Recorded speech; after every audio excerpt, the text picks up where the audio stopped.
and Professor Slobodan Simonovic. And I think there are many, many things to talk about. I know Slobodan now for a number of years.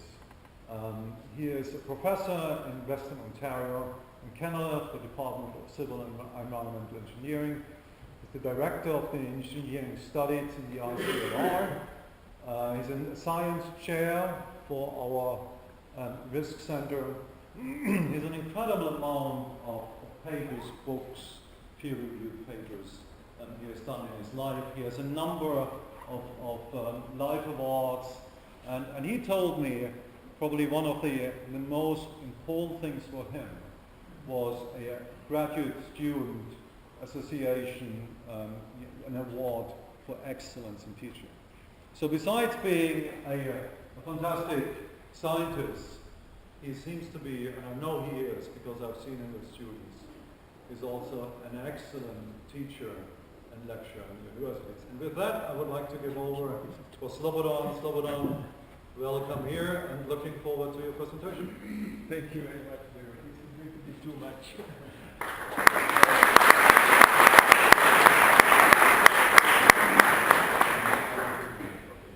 Let me just switch to my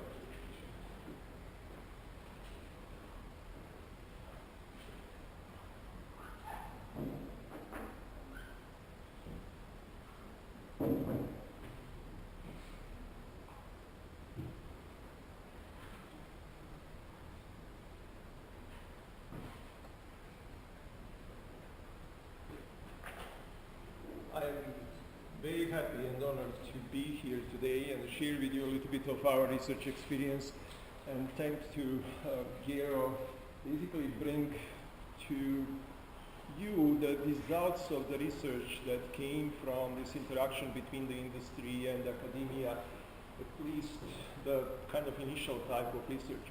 The visionary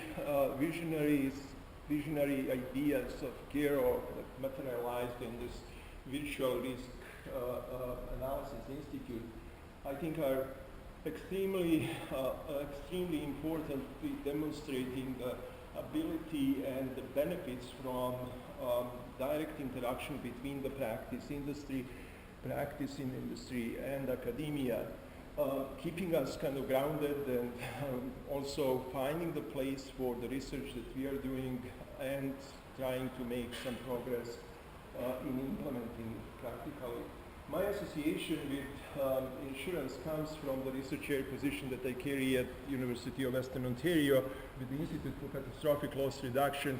That's a body that's supported by insurance industry. Insurance companies are members of the institute, they pay all the membership, and we have a very direct link between the kind of academic activities at the University of Western Ontario. There are two offices for the institute. One is in London, Ontario, where the university is, and another one is in Toronto. Toronto office maintains the direct link with the industry, and obviously the London office is keeping us at university mobilized around the activities of that. I decided to talk today about resilience. Here already talked a little bit about risk intelligence, and resilience kind of concept fits into, I think, this discussion. The subtitle is coming from the book written by one of the best, I would like, risk authors from Canada, William Lees, who wrote about the Chamber of Risk, trying to describe the problems associated with the contemporary risk management and envisioning basically risk management as a chamber with multiple rooms, and in each of the rooms, having scientists, risk scientists, politicians, industry representatives, general public, and the tons of problems that are coming in this area are coming basically from the lack or unsuccessful communication between those who are occupying this space. So my idea and wish is through this resilience or introduction of the resilience as a new kind of paradigm may help improve this communication, may help also provide a little bit better explanation of risk, what Gero, I think, was putting under the risk intelligence objective. I like to start my presentations with the conclusions, so for those of you who may need a coffee or break, you will not miss much. Resilience in the conclusion of this presentation is basically seen as a new development paradigm because of the practical links between the kind of adaptation to global change and sustainable development. I carry the bias. I'm an engineering professor, but I'm very heavily trained in the systems analysis, and use of the systems approach seems to be very appropriate in describing, quantifying this idea of resilience. And obviously pushing to the kind of key factor that understanding the local context of vulnerability and exposure is definitely fundamental for increasing resilience and providing additional knowledge about existing risks. Huffington Post about 4 weeks ago published an article about resilience, and it was written by the psychologist. So I was very much encouraged that there is obviously interest in various areas of science to look at the resilience as an interesting concept that may describe the contemporary life. And they were talking about the beauty of resilience, courage of resilience, comfort in resilience. And that's, I think, fits pretty well into this concept. Where I'm going to go is where I feel kind of safe and comfortable, more technical and the engineering side of it. The globally changing conditions, you're all fully aware of that, with population growth and the land use change, mostly movement of a large number of people from rural to urban areas, and change in climate are introducing additional complexity and bringing additional uncertainty to our path. We have impacts that are being faced by the infrastructure, hard and soft infrastructure, impacts on water, energy, transport, communications, as well as how we organize to respond to this change institutionally, socially, and culturally. So complexity and uncertainty are, I think, inherent characteristics of many problems that we are dealing with today, and I think your role as an industry is very specific in kind of dealing and responding to that. Here is the motivation for my research. I'm going to show you 3 pictures. They're all from the earthquake and tsunami of December 2004 in Indonesia. Please pay attention.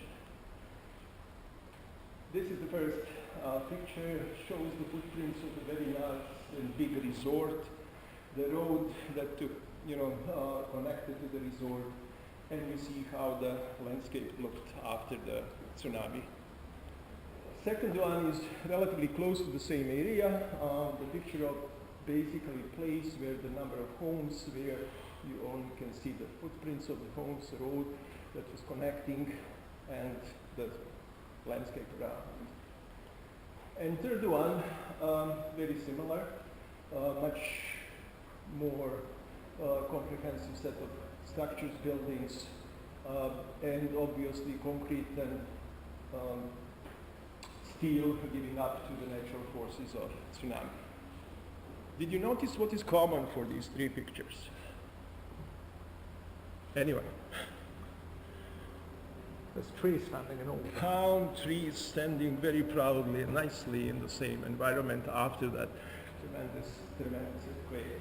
So the logical question is, why don't palm trees fall down in tsunami? I mean, concrete and steel giving up, but the trees are not.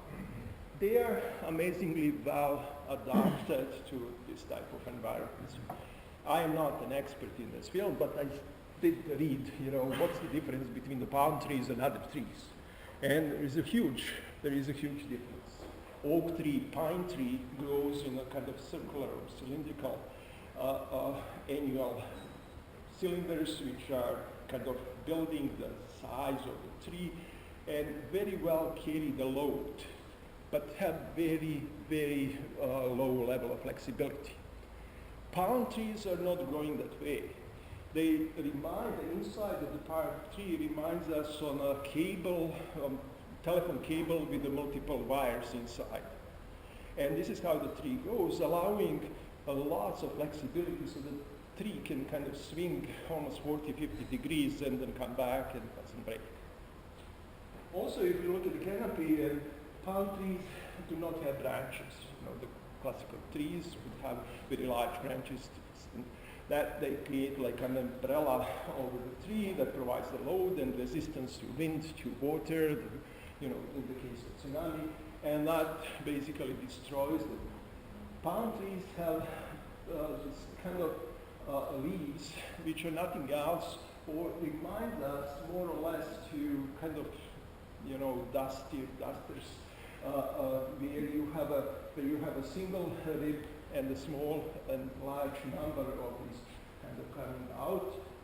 And if you look at them in the wind, they very easily follow and kind of back in the wind, almost not having any kind of, or providing any kind of resistance to that. So that type of adaptation obviously makes the outcome is kind of visible in these three pictures. And that's what I think gives some leads to thinking about resilience as an idea, as a concept of providing this type of adaptation that will, in the case of disasters or disturbances, provide a response in the best possible way. So if you look at the disaster management, there is a shift occurring. This shift is occurring from the United Nations agencies, many governments, local, federal, regional, are talking about resilience very, very often. I think that the risk term is being really significantly replaced with the resilience as a kind of concept that provides some kind of positive connotation and also offers these opportunities for finding, you know, the solutions for disturbances. The shift is also occurring from considering the static character of the vulnerable types of population to considering dynamic attributes of the resilient communities to beginning to recognize the importance of both of the spatial and temporal dynamics. So we are moving from the kind of single number risk that can be associated with a particular event or particular, in a particular problem to something that describes a little bit more in time and space the response of the system to disturbances and changes that are occurring around. So this will be probably something that you're all familiar with, very traditional view of kind of risk as a product between the hazard and consequences. With, you know, various ways of representing that, but in general combining the probability of the hazardous event with some kind of negative consequences, possibly resulting into something like what I have on the left-hand side is the product of the work we did for the City of London in Canada, trying to map the flood risk due to the climate change for one particular kind of climate scenario. And after the kind of lengthy process of climate modeling, hydrologic, hydraulic modeling, going into detailed risk assessment, generating math like this, where different shades of red are showing the level of risk. And by allowing the user to click on every particular spatial location and then go deeper into the analysis and find out what is contributing to the risk. Here, for example, you have an inundation of the wastewater treatment plant, a very expensive facility located in the floodplain that contributes to this, you know, kind of that color. Here you have a culvert under the railway that doesn't have sufficient capacity to carry on the potentially water that may come as a consequence of one of the climate change scenarios, and that back up, creating basically flooding in the community and increasing considerably the risk. There is a very serious value in this type of representation. The representatives of the City of London were extremely happy. The Insurance Bureau of Canada basically accepted this methodology and incorporated the methodology into so-called a municipal risk assessment tool that they are using in Canada now. However, there are issues, and there are issues in kind of considering that what we see in this type of product is a static representation in time and space of the, you know, risk from something that's, you know, very dynamic, We are experiencing difficulties in assessing probabilities of the extreme events. We have difficulties in integrating social, economic, ecological consequences and bringing that all into the product like we had on the previous slide. So, as a possible solution, I am looking into resilience and modeling resilience, developing this framework, dynamic framework in time and space, and trying to promote this framework for possible practical application in, for example, insurance industry as well as in other areas. So the replacement comes from the static picture like you had in the map on the previous slide with a graph of this kind of nature where we are picking up now in time the change that's occurring to the system in response to some kind of disturbance that may be occurring at this particular moment. So the performance could be, let's say the disturbance is the flood event, the performance could be the number of homes being flooded. Louisiana floods right now, 60,000 homes being damaged, and the shape of this black curve actually now picks up in time how fast the system is deteriorating, how much functioning remains, how fast the system will recover, and what are the potential options that we may implement to modify the shape of this curve. So there is a lot of information in this relatively simple graph where you may have, you may actually provide additional or a little bit better explanation or more insights into the risks associated. The slope of this side is called the redundancy and provides the rate at which the system deteriorates after the impact of the disaster. The value of this bottom peak or the maximum loss of performance is called the robustness and tells you how much of the functioning remains in the system after the disturbance. The slope of this rising part is called the resourcefulness, that measures how much or what will be the consequence of mobilizing the material, human and economic resources to recover the system to the previous. So having a concept like this, having this kind of curve which will be providing the response of the system to some kind of disturbance allows you to experiment with various options, with various adaptation ideas and strategies. So you can test them directly and observe the modification of the shape of the graph like this.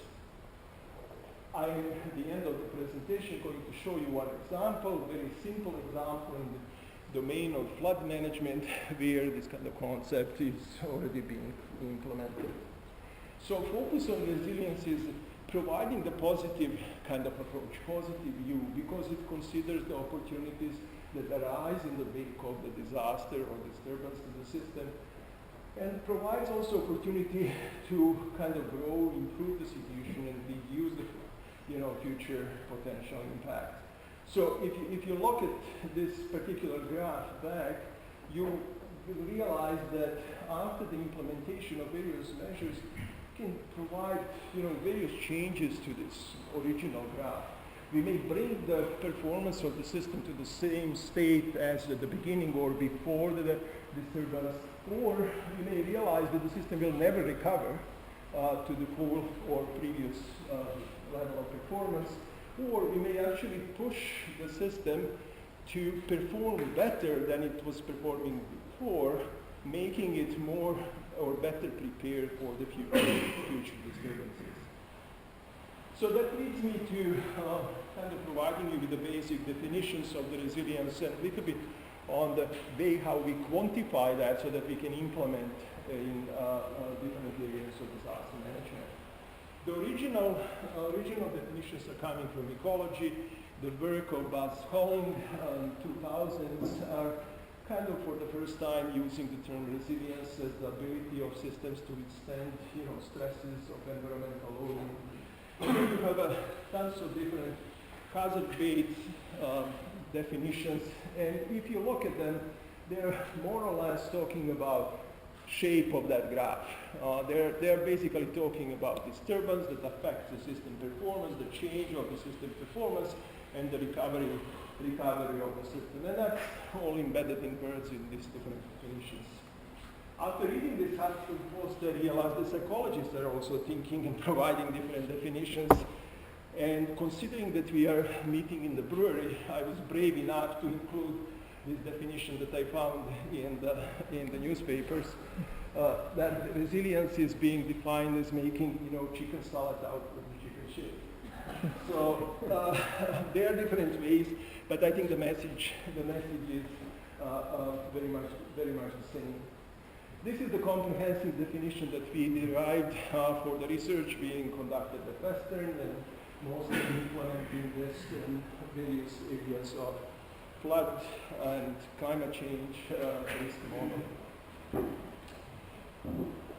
The work of social scientists, especially in resilience, was more or less focusing on kind of defining the resilience and finding the ways how we can assess the resilience of the system.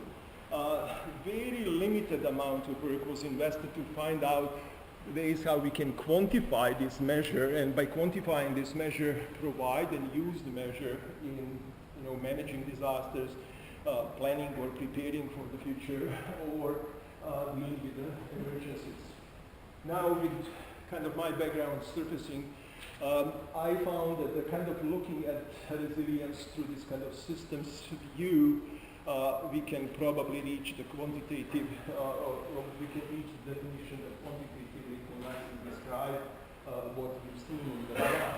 So there are a number of forces acting between the resilience impacts of the disasters and adaptive capacity of the systems. Two of the destabilizing forces in these positive feedbacks are pushing the systems from the stable state in response to some kind of disturbance. And the red loop, which is a negative feedback loop, is bringing the stability into the system by connecting the adaptive capacity impacts and the value of resilience.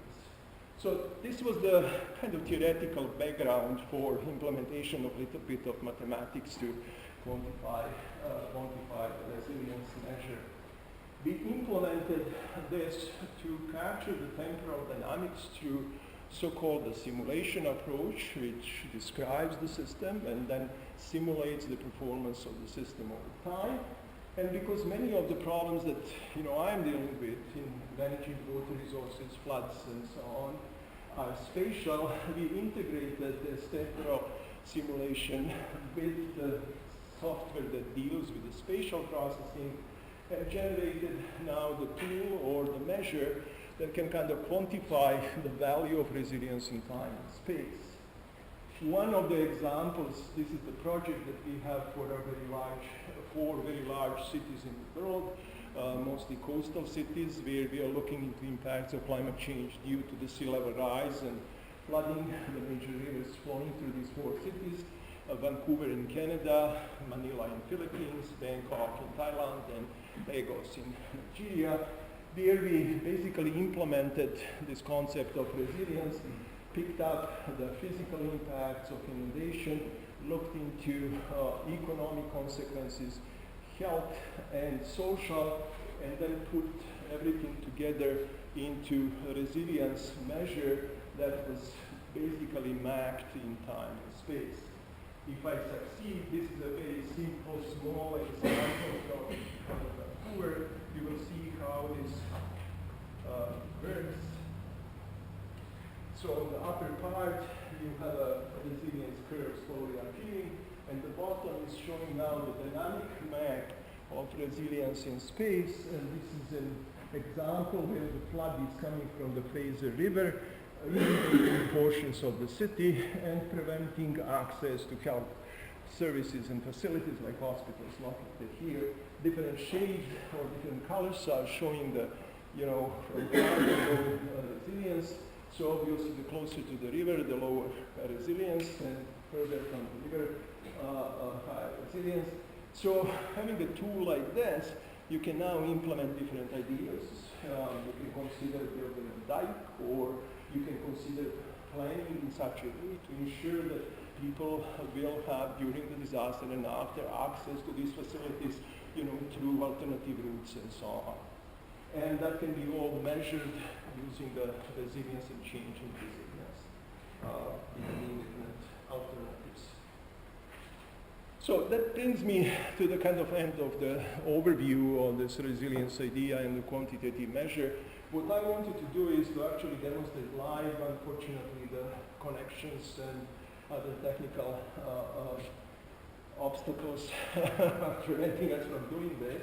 But if you have your computers, you can easily kind of log in. This is a web-based tool that was implemented in Canada to assess the resilience of two different locations, London and Toronto, on the basis of the publicly available data.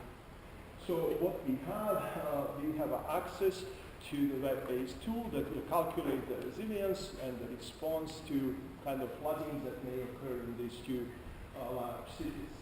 So this is only the prototype tool, but it is kind of already illustrating the potential practical application of the resilience concept in dealing with floods. So you have options to very easily access through the map, GIS map, the location, choosing the city, and spatial units, which are kind of specified here. For the city of London, we have dissemination units, which are very small units of the equal density population, and planning districts as larger units.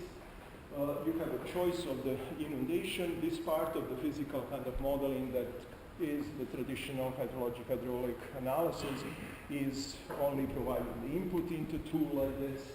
And then by selecting the location, you have options to explore that will be divided into two sets of potential responses. Responses that you can consider for mitigation purposes in advance, before of some kind of disastrous event, or reactive type of measures that may be picking up the choices that you may have immediately during the disaster. My idea is that the people responsible for something like this will carry the tablet, go out at the location where flooding is occurring, and through the tablet accessing the web and directly accessing all the necessary information so that they can, at the place, at the location, immediately analyze the various choices. So this is a very simple type of interface where you are adjusting the different type of measures from maintenance of the drainage infrastructure. We had a 2005 very large rainfall event in Toronto, about $700 million damage, one very large highway completely being washed. Why? Because the culvert under the highway was not maintained properly. The capacity of the culvert was reduced, and basically the stream or the water washed, cut through the highway. Huge damage, huge disturbance in the transportation city of Toronto. So this idea of exploring, if we are saving but reducing the maintenance in the case of the disaster, surfacing as a potential source of damage can be very easily evaluated through something like this. We have an ability to actually show all the sources, web sources of the information. This information is available to general public and everyone who is interested. So we provided direct access that you can download, and the tool itself brings all this information in real time when you kind of work with the tool and incorporates that into the calculation of resilience. You have ability to spatially manipulate all the information, download the information. So very traditional GIS kind of detailed information that's also publicly available in various shaped files provided out of that. The locations can be selected with the description of the location and the necessary information for obtaining social, economic, and other data that is provided in the back for these different dissemination units. So this is just a demonstration when you go into the database, what type of information you can bring down, download, and use. And this is the kind of working part where on the left-hand side now you see the response of the system performance to various choice of the measures. The yellow line represents the state of the system without any kind of measure being implemented, with 0 measures here. And the blue line now showing the change in the system performance of these implemented measures. The first measure here, or first performance, is the number of kilometers of roads being inundated.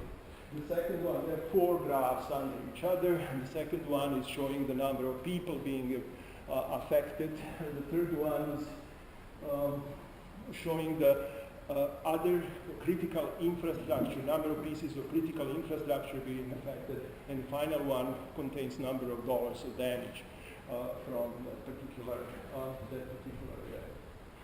And the next screen on the left-hand side actually presents the end calculation. What you see are my curves, resilience curves, which are nothing else than now numerically assess the consequences of the event and the response to the event.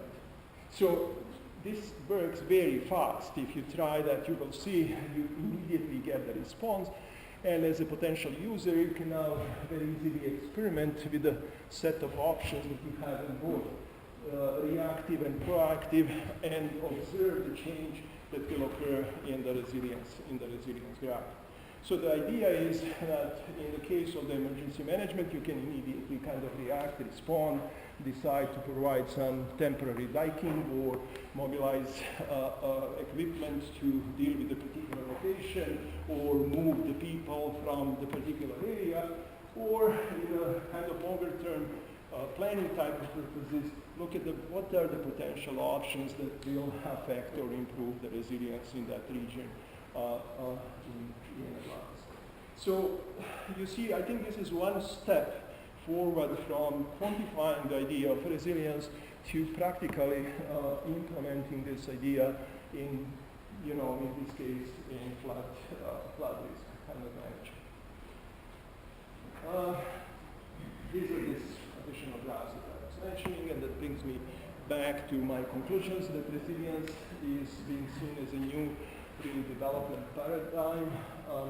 The way how we approach the quantification and development of the concept or bringing the concept into practical use is through the implementation of the systems approach, development of the system simulation model that will generate a kind of curve that I was showing, and understanding local context of vulnerability, which is more or less in my demo represented through the available information, all the data that's required to do the kind of calculation is definitely fundamental for analysis of the resilience in that particular region.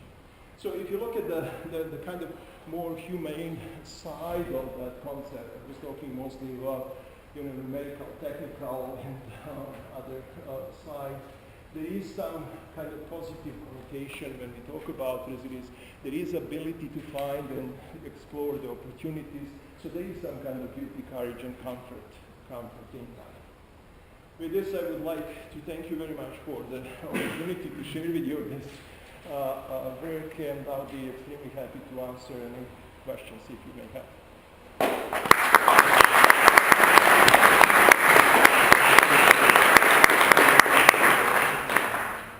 Thanks, Slobodan. I think there are a lot of very interesting aspects there, and I think we all have some, or might get some ideas how we as a market could use tools like that going forward, especially if we would have a kind of a currency behind it, where we can translate it in actual changes and losses depending on the things there. But open for the end. So any questions to Slobodan? Yeah.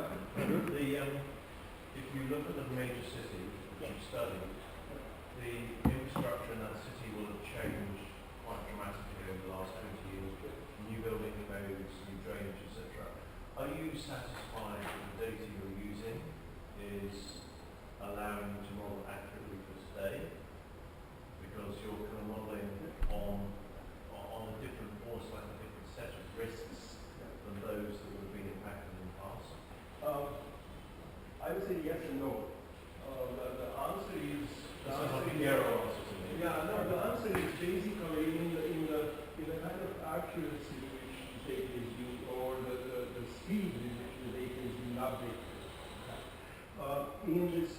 deforestation piece that I presented, we were relying on the existing information that's provided by the municipalities and other sources. So the social information in Canada is provided with the consensus. Consensus is being conducted every 6 years, so you have a cycle, and the data will be updated in that particular cycle. So I would say that it's just a question of what type of information you have and you use. I would be quite happy with what is available. I must tell you, when we started developing this manual, I was very, very concerned about the availability of information. And just comparing these two cities, and Toronto is one of the largest, cities in Canada, and London is 350,000, a relatively small city, and you see that both cities are very actively updating and providing the information to general public and those who need the information in their own work. This is an ongoing work. I think the data is being kind of improved. Additional information is being provided almost on a daily basis. And what I think is very nice here is that the tool is accessing the most, this is the access in real time. So you access the most recent information as well. Sounds promising. Any other thoughts, questions, ideas? I surely have many, but one would be, I know that you work also, you were yesterday I think giving a lecture here in the Technical University, you work with the colleagues in Copenhagen. So is something like that available for Copenhagen? No. No, I got a very positive response yesterday with the Technical University. Lots of attention to this. There are a number of groups at the Technical University that are looking into kind of resilience, but I think where we are is much ahead. They're looking at relatively narrow application in structural engineering, how particular structures respond, how the beam, bridge, or building respond to that. But they are not yet at the level of kind of quantification that we implemented here. And I want to tell you that this whole idea of using the systems approach and building the representation of your system, in this case community or the city, and then simulating the response to disturbance, in this case flood or any other type of disaster, is not fully kind of accepted everywhere.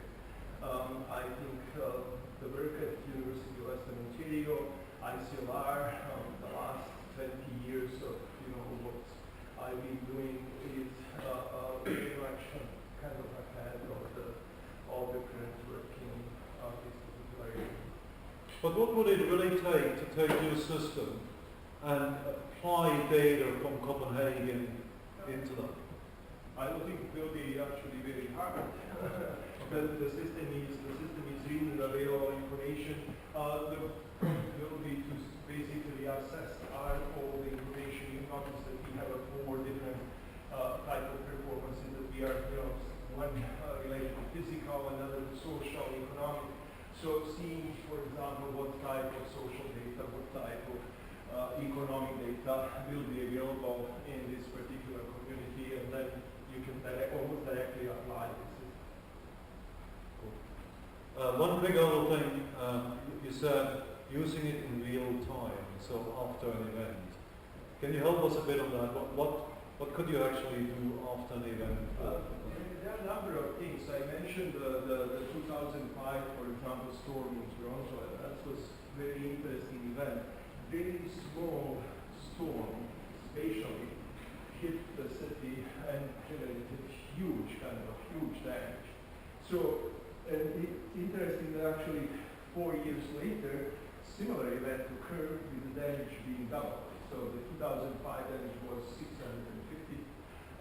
million, and 4 years, 2013, damage was $1.2 billion from a single rainfall event in the city.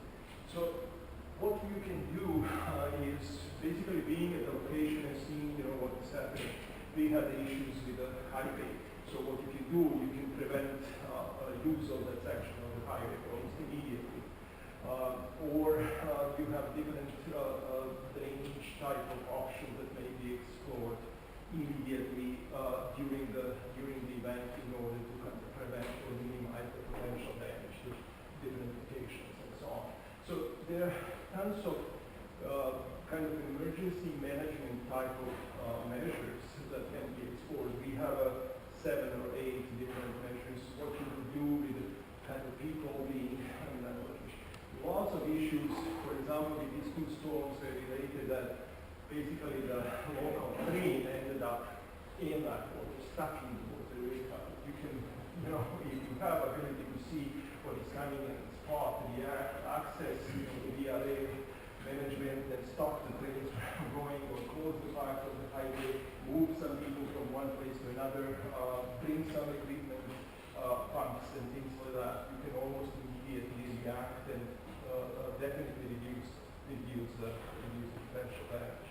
What is more important, in the longer term, you can look at and utilize these events to kind of learn what more serious options or serious adaptation options and alternatives can bring in the light of using these events against them. But I reckon what you can learn from one city holds to a certain degree from another city as well. Definitely for the kind of implementation of obviously different cities are exposed to different type of physical disasters like flooding in London and flooding in Toronto will be very, very different. We have a very large river flowing through the city of London, and most of the flooding comes from the river over topping the banks. We are in Toronto.